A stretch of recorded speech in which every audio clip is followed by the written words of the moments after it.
ఆవు చేలో మేస్తే దూడ గట్టున మేస్తుందా అన్న చందంగా ఉంది తెలుగుదేశం పార్టీ కడప ఎమ్మెల్యే తీరు.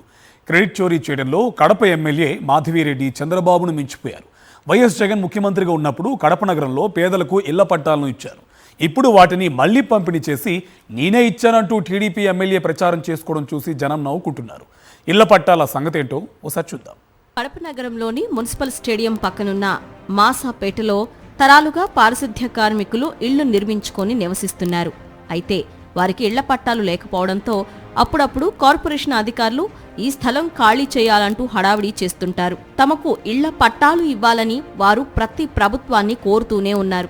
వైఎస్ రాజశేఖర రెడ్డి ముఖ్యమంత్రిగా ఉన్నప్పుడు ఆయన దృష్టికి సమస్య తీసుకెళ్లగా వెంటనే పట్టాలివ్వడానికి ఏర్పాట్లు చేయాలని ఆయన ఆదేశించారు. అయితే ఆయన ఆకస్మిక మరణంతో వందలాది పారిశుద్ధ్య కార్మికుల ఆశలు అడియాసలయ్యాయి. వైఎస్ జగన్ సీఎం అయ్యాక వారి సమస్య పరిష్కరిస్తానని హామీ ఇచ్చారు. పేదలు నివసిస్తున్న భూమిని మున్సిపల్ కార్పొరేషన్ పరిధి నుంచి రెవెన్యూ శాఖకు బదలాయించి మాసాపేటలో ఉంటున్న 587 మంది పారిశుద్ధ్య కార్మికులకు ఉచితంగా ఇళ్ల పట్టాలు ఇచ్చేందుకు సర్వం సిద్ధం చేశారు. తొలి విడతగా 35 మందికి అప్పటి డిప్యూటీ సీఎం ఆమ్జాద్ బాషా, మేయర్ సురేష్ బాబు లాంఛనంగా పంపిణీ చేశారు. ఈలోగా ఎన్నికల కోడ్ రావడంతో మిగిలిన పట్టాల పంపిణీ ఆగిపోయింది. వాస్తవానికి ఎన్నికల కోడ్ ముగిశాక తర్వాత రెవెన్యూ అధికారులు మిగిలిన వారికి పట్టాలు ఇవ్వాల్సి ఉంది. ఇక్కడే టీడీపీ ఎమ్మెల్యే మాధవిరెడ్డి రంగంలోకి దిగారు. ఆ పట్టాల పంపిణీ క్రెడిట్ అంతా తనకే రావాలంటూ మిగిలిన పట్టాల పంపిణీని నిలిపివేయించారు. నగరానికి తాను చేసిందేమీ లేకపోవడంతో ఈ పట్టాల పంపిణీని తన ఖాతాలో వేసుకున్నారు. దానికి తోడు స్థానికంగా ఉన్న వైఎస్ఆర్సీపీ కార్పొరేటర్కి కూడా తానే పట్టాలిచ్చానంటూ గొప్పగా చెప్పుకున్నారు. 26వ division YCP corporator Chigurupati Nagamani గారు రాలేదు. ఆమెకు కూడా పట్టా తెలుగుదేశం పార్టీనే ఇస్తా ఉంది కార్పొరేటర్కి.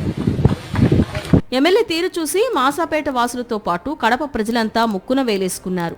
అన్ని అవాంతరాలు తొలగించి వైఎస్ జగన్ ప్రభుత్వం పట్టాలు పంపిణీ చేసింది కనిపిస్తుంటే అవే పట్టాలను తానే సాధించి ఇచ్చినట్లు క్రెడిట్ చోరీకి పాల్పడడం చర్చనీయాంశంగా మారింది.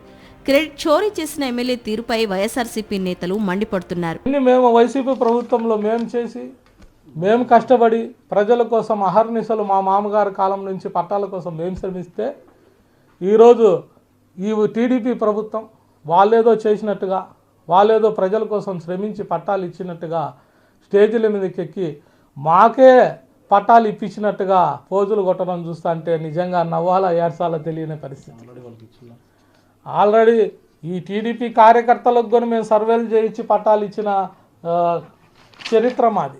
త్యాగరాజు గారికి మేము ఈ పట్టా ఇచ్చాము, శ్రీనివాసరెడ్డి గారి దగ్గరికి వెళ్ళి చేయి జాపి అడుక్కోవాలంట. అడుక్కోవాల్సింది మేం కాదు మేడం, మా త్యాగరాజన్న గారు కష్టపడి మీ చేతిలో ఏ పేపర్ అయితే ఉందో, ఎంతమందికి అయితే పట్టాలు ఇచ్చారో ఆ పట్టాలన్నీ ఇప్పించిన ఘనత మా త్యాగరాజన్నది. క్రెడిట్ చోరీలో చంద్రబాబును మించిపోయిన ఎమ్మెల్యే అన్నీ తానే చేశానంటూ చెప్పుకోవటం రివాజుగా మారింది. వైఎస్ జగన్ ముఖ్యమంత్రిగా మంజూరు చేసిన పథకాలను ఎమ్మెల్యే ప్రారంభించడం, శంకుస్థాపనలు చేయడం జరిగింది. ఇదంతా తన అభివృద్ధే అంటూ ఆమె ప్రచారం చేసుకోవడంతో కడప నగరంలో ఎమ్మెల్యే పరువు బజారున పడింది.